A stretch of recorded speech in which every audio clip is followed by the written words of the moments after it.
the total amount of renewables going into China energy is only keeping up with China energy growth. So their percentage that comes out of the ground, right, from oil and gas and coal is exactly the same now as it was 10 years ago. But that's going to start to change. So we can now see that the most challenging global problem out there, the fact that our global climate has already increased by 1 Celsius, and in Canada it's 1.7, is something that human beings have now invested enough in technologically that we can start to see what some of the answers are going to look like. Now, a hell of a lot of people are going to suffer that didn't need to get from here to there.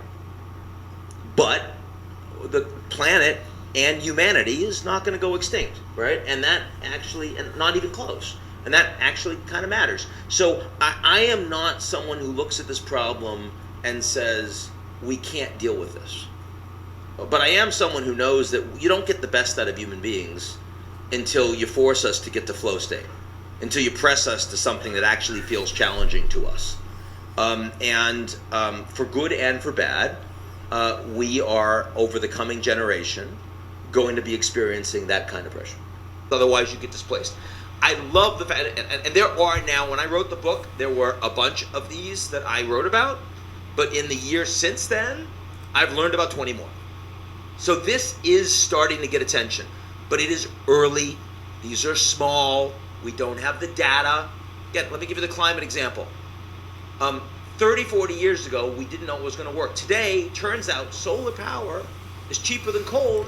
Oh, Takashi, back, just you can summarize for this afternoon, 5 minutes. He cannot catch up with what he's talking about. Oh my goodness. All right. I'll summarize the entire thing. Okay, Takashi-san. Basically what we are talking about here, and you saw part of this video last week, I think. We have been trying to pick up where we left last time. We're making only slow progress today because there are a lot of discussions going on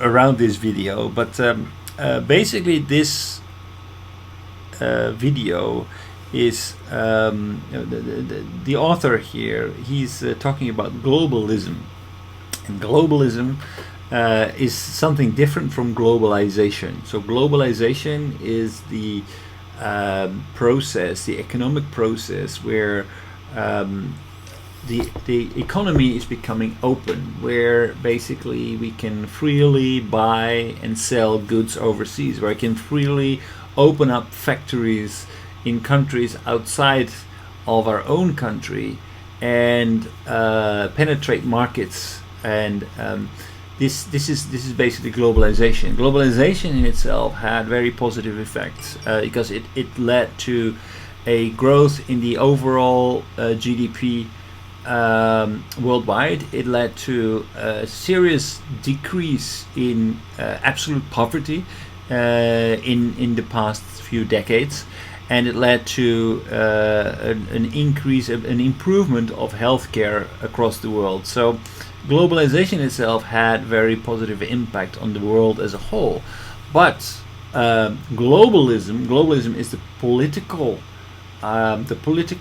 movement that actually is promoting globalization, and that is actually something that a lot of people are questioning at the moment, because people say, okay, globalization as a whole might have worked for people in India, might have worked for people in China who found jobs and whose life standards have increased, might have worked for the likes of Mark Zuckerberg and Sergey Brin, Google and Facebook and Microsoft and other global companies, but it did not work for me. It did not work for me because I am losing my job because people are coming in the country and they're taking over my job.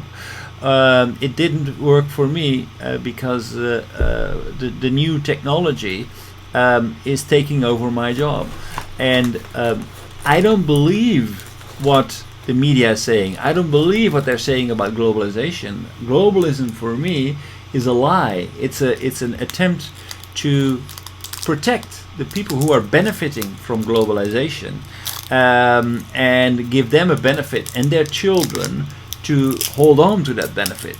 So globalism is a lie. It is not benefiting us. It is only benefiting a happy few, and I'm not part of the happy few. So I'm mad. I'm pissed off. I don't believe in the benefits of a technological progress, of AI and IoT and all these things. It doesn't benefit me. It will just make me lose my job. I don't believe in open borders because it doesn't benefit me. It will lead for my job to being outsourced overseas, where the cost of living is much lower than it is in my country, in the US. So that has led to a difference in life standards, that basically the divide in society is growing, and that leads to resistance. And that's why leaders like Trump are benefiting, because he's saying, like, the system is rigged, and that is what many people are feeling. The system is rigged. What the professors are telling us, what the news is telling us, those are just lies to protect their interests, because globalization, technological progress, don't believe it. It doesn't benefit you. It's just there to benefit the happy few. So that's the topic of the video today. So is it correct? Takashi-san, sorry. One second. Can you say that again? Because the speaker was at a very low volume.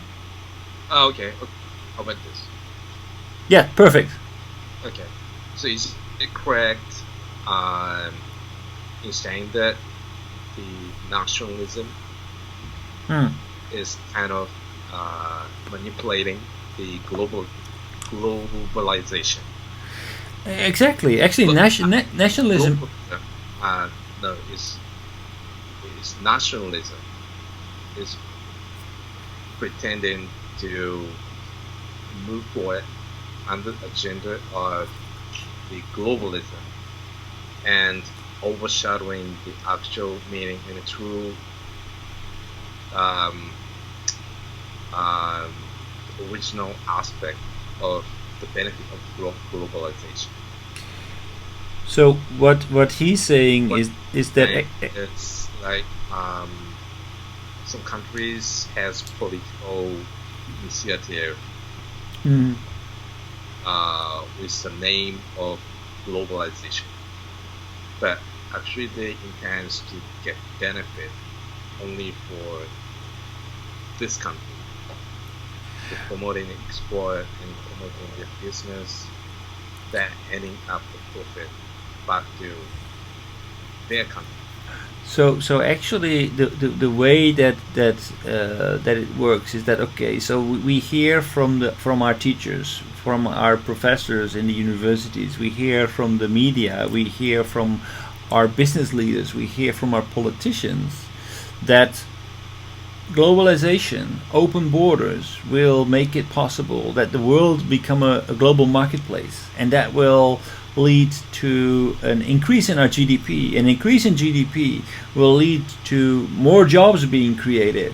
So open borders and free trade and new technologies, they are all will lead to an increase in GDP, and thereby it will create jobs, and it will be good for all of us. That's the narrative, right? But that's not the reality that a lot of people experience, because they feel that through automation, they feel that through open borders, jobs are actually being taken from them and moved to different countries, or they are being replaced by robots or other functions.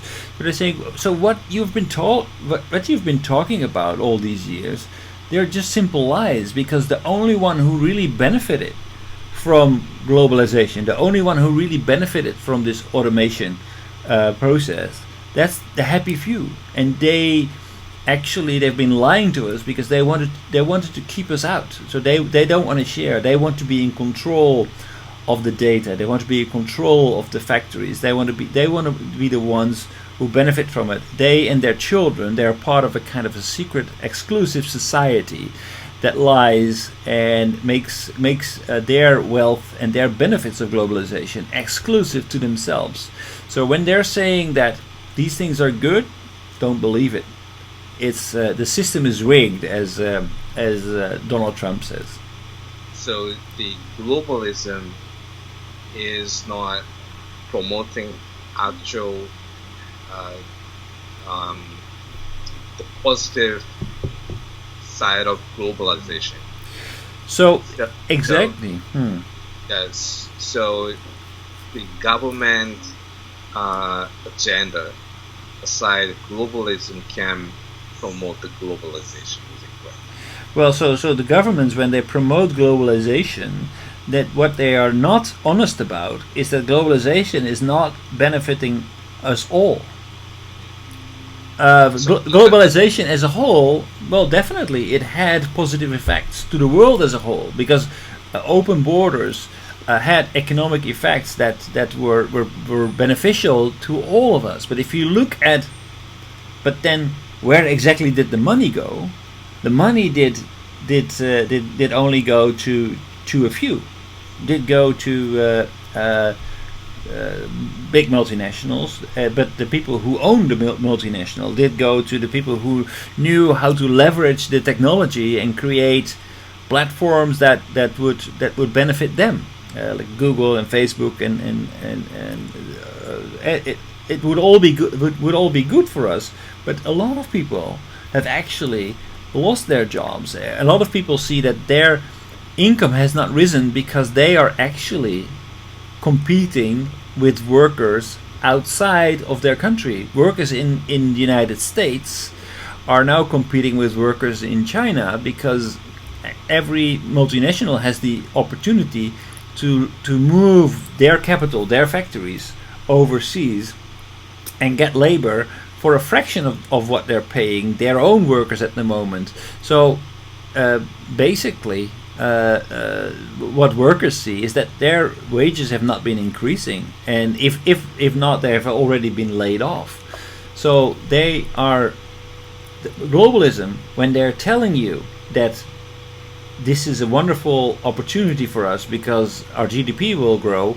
Yes, that may be true, but what it means for most people is that actually they are losing out. They are they do not benefit from globalization. So the political message of globalism, the political message of all the political parties that have been telling that we need open borders, the global economy is good for us, let's open up our borders, let's create free trade. They have only been advocating their own agenda, and they have not created a system that is good for all of us. They have not created a system that is good for the middle class, and that's why politicians like Donald Trump, who felt this, who felt like, okay, the media is selling fake news. People want to believe that because they have heard in the newspaper that globalization is good. The system is rigged. Sure, they see that people around them are getting richer. A few people around them get richer, but most people are not getting. They're worse off than they were 20, 30 years ago. So the system is not allowing them access to the group that actually benefits from this globalization. So the system is rigged. The media is spreading fake news. People feel that they need to take control. They need to take power in their own hands because nobody's looking after them, and they become disenfranchised. They don't feel that they want to belong to that society anymore because that society is not taking care of them. And okay. So the globalism, the existing globalism, is not promoting actual globalization. Okay, I understand. Then is this? They do promote globalization. Actually, authority. They do promote globalization. Explaining that which of other something ism, other globalism can be considered to be the potential to promote globalization, actual globalization. If the globalism is not promoting actual globalization, who else can be the one who can promote the actual globalization? Actually, Takai-san, globalism is promoting actual globalization, but globalism is selling globalization as something good. But for most people, it's not. So globalization, when we say it's good, yeah, it's good.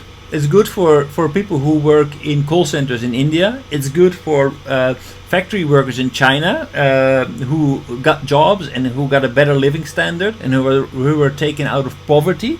It's good for them. But it's not good for factory workers in the United States. It's not good because who saw their jobs being moved out of the country because of cheap labor in Mexico. It's not good for taxi drivers in the United States who see that their jobs have been taken over by Uber. This is what has not been explained to anybody. That okay, globalization is good, but wait a minute, there are winners and losers. The message was always, yeah, of course, but it will work itself out because it takes a little time to adjust. But then everybody will find job as a computer programmer. That's not true. This speaker is doubting the concept of the globalization itself. Right, he's doubting the benefits of globalization. Okay. But on the global media, they say globalization is good instead of pros and cons. So this is a problem. So globalism is political issues. We need to consider what is the problem do we have. Right. That's what he's talking about, right? So can it be different type of globalization, or yes, we find other concept out of globalization? Well, actually, the next video is about the universal base income. So how can we fix the negative effects of globalization? And one of the answers there. He's talking about this. No, but yeah, he's talking about this because. But he doesn't say that, right? Yeah, no, he does. When he says, okay, but we don't have enough data, then he's talking. At that moment, he's talking about how we can deal with globalization going forward.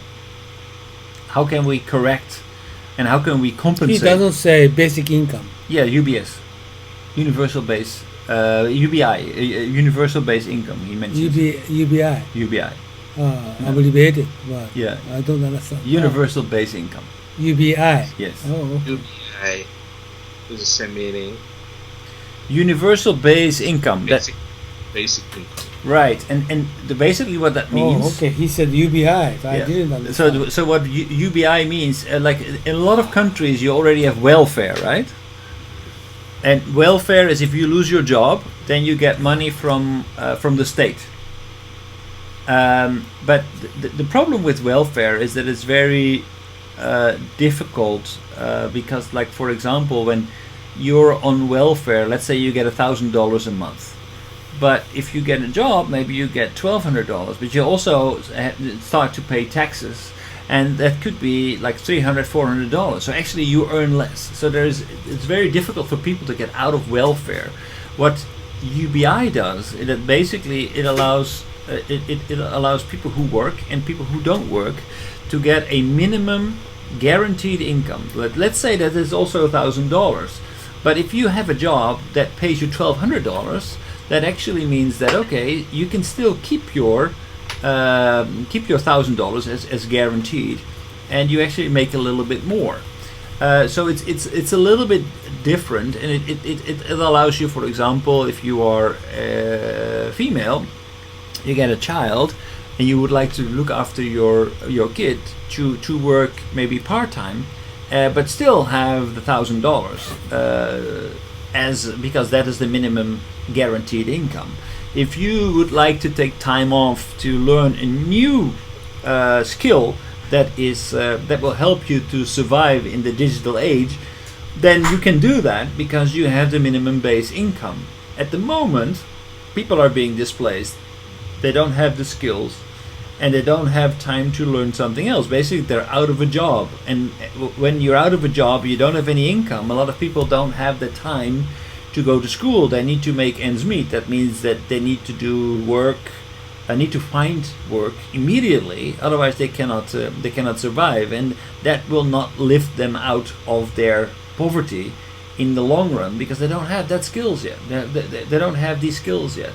So we need to realize that there are a lot of people who will be affected by new technology, will be affected by globalization. A universal base income will do a lot to actually let people adjust and make sure that there is no abject poverty within society, which create much more. Of course, there will be difference between people who make lots of money and people who don't, but nobody will be so poor. Will be sinking into a level that is that they can't survive anymore.